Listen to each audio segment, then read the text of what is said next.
Hello class 10 students, welcome all of you in this online class. So this is Firdaus, I am your math teacher.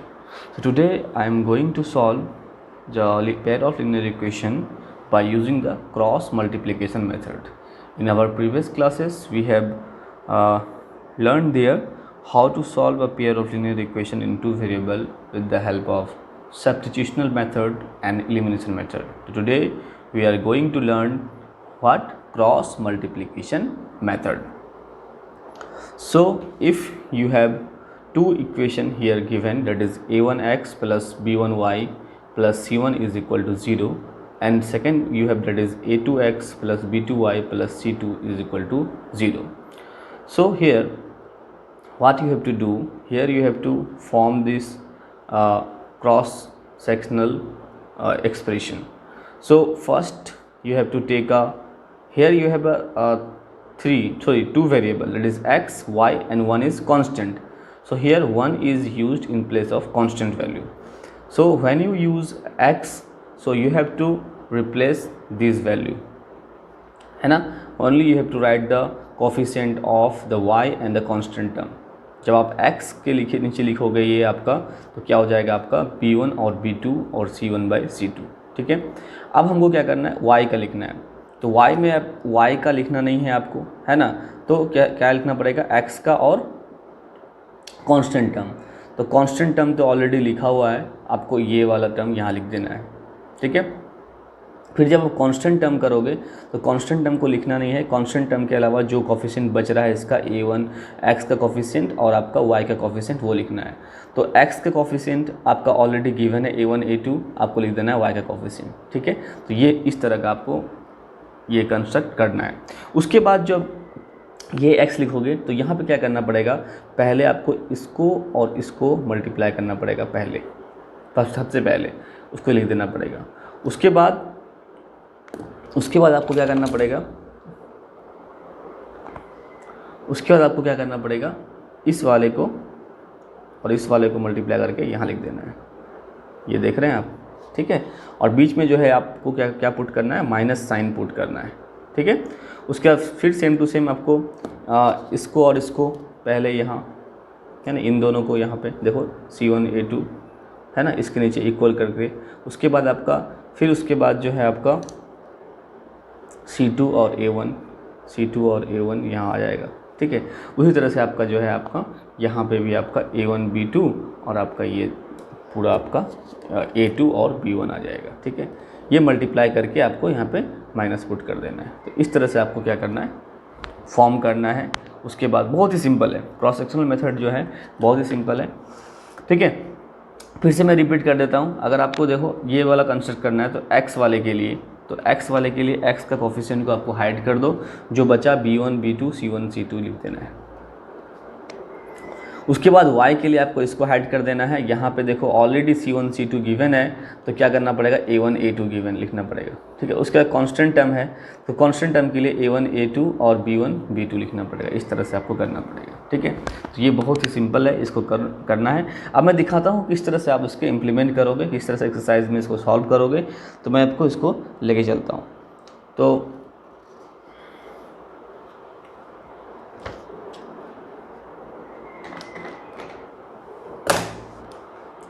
Question number exercise 3.5 है आपका.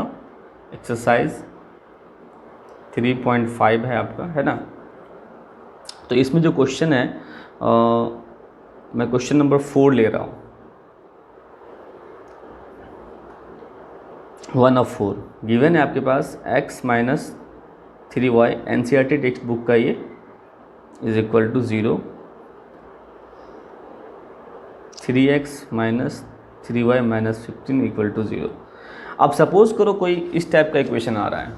Suppose करो आपका कोई इस type का equation आ रहा है, ये है ना, 2x plus y is equal to 5. तो यहाँ पे तो a है, b है, बट c तो नहीं है. तो क्या करना पड़ेगा, ये इस 5 को आपको इधर लेके आना पड़ेगा. ये प्लस साइन है तो माइनस में. ठीक है. उसके बाद आपको सॉल्व करना है. तो ये आपका हो गया. अब यहाँ से आप इसको फाइंड आउट करेंगे. तो यहाँ से आपका a1 कितना जाएगा, 1, B1 कितना आ जाएगा -3, C1 कितना आ जाएगा -7, इस तरह से होता है। उसके बाद आपका यहाँ पे A2 क्या हो जाएगा 3, B2 क्या हो जाएगा -3, C2 क्या हो जाएगा -15, ये आपका हो गया। ठीक है, तो इस तरह से करने के बाद अब जो आपका फॉर्मूला था, फॉर्मूला के अकॉर्डिंग हम यहाँ पे पुट करेंगे। देखो आप चाहो तो अगर डायरेक्ट ये वाला फार्मूला याद हो गया तो कर लेना है, लेकिन ये वाला जब अगर याद ना हो तो इसके हेल्प से आप ये वाला आप बना सकते हो, इसलिए मैंने आपको ये दोनों बता दिया। ठीक है, तो पहले क्या होता है, यहाँ पे जब x लिखोगे आप तो ये दोनों को लिखते हैं x छोड़ के, ये दोनों को, डेट इज़ -3/-3 है ना, B1/B2, और C1 डेट इज़ -7 और -15। अब y की बारी है, तो y में तो इसको ऐड कर देंगे पूरा, तो ये तो बचा आ ही गया आपका, है ना, ये तो आ ही गया -7 -15। अब बचा क्या ये, तो 1 और 3 लिख देंगे इधर।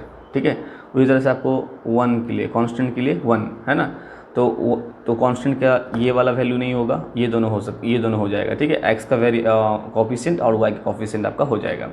तो यहाँ पे आपका 1 और 3 है, यहाँ पे 1 और 3 है, तो आपको बचेगा क्या, -3/-3 आपका बचना है। ठीक है, अब जो यहाँ पे आपका ये था x बाय करके इन दोनों को पहले मल्टीप्लाई करना पड़ता था, तो -3 × -15 कितना हो जाएगा +45, बीच में माइनस करना है, -7 -3 +21 हो गया, इक्वल करना है। अब y के लिए -7 × 3 -21, बीच में तो माइनस साइन आना ही है, -15 × 1 दैट इज़ -15। ठीक है, इस तरह से आपका सॉल्व होना है। उसके बाद यहाँ पे 1 है ना, उसके बाद यहाँ पे क्या है आपका 1 है। उसके बाद क्या करना है, ये जो आपका 1 के लिए ये वाला था, थोड़ा सा इधर लिखा गया मेरा, है ना, 1 × -3 दैट इज़ -3 -3 3 9 -9, ये हो गया।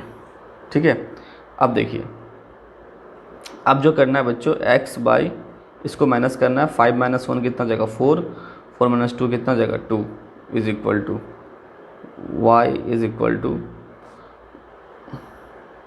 -21 +15 इज इक्वल टू 1/, यहाँ पे -3 और माइनस इंटू माइनस +9 हो जाएगा। ठीक है, जब इसको सॉल्व करोगे आप, तो सॉल्व करोगे तो क्या हो जाएगा, यहाँ पे ये वाला नीचे देखो है यहाँ पे। ठीक है, तो पहले तो आपका ये रहेगा ही x/24 रहेगा ही, उसके बाद यहाँ पे सॉल्व करोगे तो y is equal to 11 out of 5 6 -6 हो जाएगा। ठीक है, अब इज इक्वल टू 1/6 हो गया। तो अब क्या करना पड़ेगा, पहले अब इन दोनों को एक बार कंपेयर करो, पहले 1 x/24 इज इक्वल टू 1/6, तो यहाँ पे कंपेयर करोगे तो x है ना, क्रॉस भी कर सकते हो आप, 24 को उधर लेके चले जाओ, 24/6 6 4 जाए, तो x यहाँ से क्या आ गया बच्चों 4 आ गया। बहुत ही सिंपल है। उसके बाद आप यहाँ से y निकालना, तो फिर से आपको y/-6 इज इक्वल टू 1/6 करना पड़ेगा, तो y इज इक्वल टू -6/6 करना पड़ेगा, कैंसिल आउट हो गया, तो y इज इक्वल टू -1 हो जाएगा। ठीक है, तो बच्चों यहाँ से आपका हैंस दो आंसर, आपके x की वैल्यू कितनी है 4 और y की वैल्यू कितनी है -1, तो इस तरह से आपका पूरा सॉल्यूशन हो जाएगा। ठीक है, तो ये आपका क्रॉस सेक्शन मेथड का यूज़ करके, आपको क्रॉस मल्टीप्लिकेशन मेथड यूज़ करके आपको ये बनाना पड़ता है। ठीक है,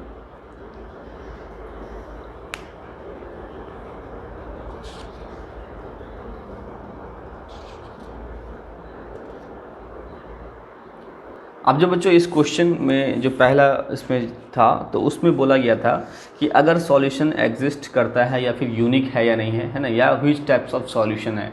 तो व्हिच टाइप्स ऑफ सॉल्यूशन के लिए आपको जो a1/a2 निकालना पड़ेगा, क्या आपको फाइंड आउट करना है, क्या a1/a2 फाइंड आउट करना है। ठीक है, तो a1/a2 कितना है बच्चों 1/3 b1/b2 कितना है -3/-3, ये दोनों कैंसिल आउट हो गया, कितना हो गया 1। सो b1/b2 कितना हो गया 1 हो गया, ठीक है। उसके बाद कितना है बच्चों c1/c2, c1/c2 कितना हो गया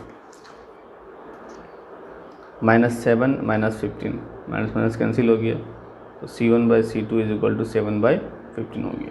तो अब यहाँ से देखना है आपको a1/a2 is not equal to b1/b2। यहाँ जो बच्चों a1/a2 1/3 और b1/b2 जो 1 है, दोनों इक्वल तो नहीं है, तो ये आपका सॉल्यूशन क्या हो जाएगा, इट हैज़ यूनिक सॉल्यूशन, ठीक है। तो ये हो गया, तो जब नॉट इक्वल होगा तो यूनिक सोल्यूशन, और आपको पता है पहले ऑलरेडी ही आप सॉल्व कर चुके हो a1/a2 is equal to b1/b2, वो कंसिस्टेंट वाला और इनकंसिस्टेंट वाला, ठीक है, याद होगा आप लोग को c1/c2। तो ये क्या हो जाएगा, ये जब इस तरह का रिलेशन आता है a1/a2 is equal to b1, तीनों इक्वल हो जाता है, तो इस टाइप में तो क्या बोलेंगे, इट हैज़ अ